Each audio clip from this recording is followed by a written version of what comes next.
bola mahallani maktabga juda ham xursandman sizlar dedi. Mahallani yoshlar bilan uchrashib, nima suhbat qilayotganlaringizda. Meni mana shu Dagosda 30 yil ishlaganman. Bolalarga bilim berib, hozirgi vaqtda nafaqadaman. Kelinim hozir kunlik ishda.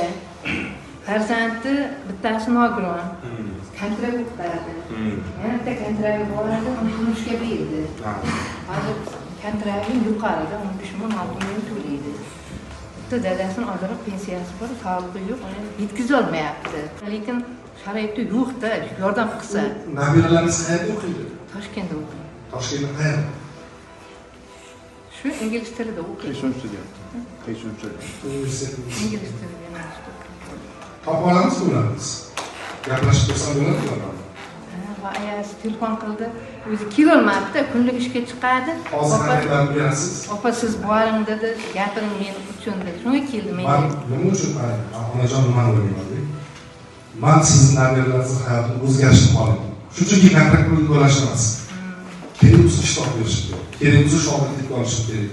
Kerak bo'lsa o'zini kontraktini o'zi qo'liga berishim. Rahmat. Sağ olun.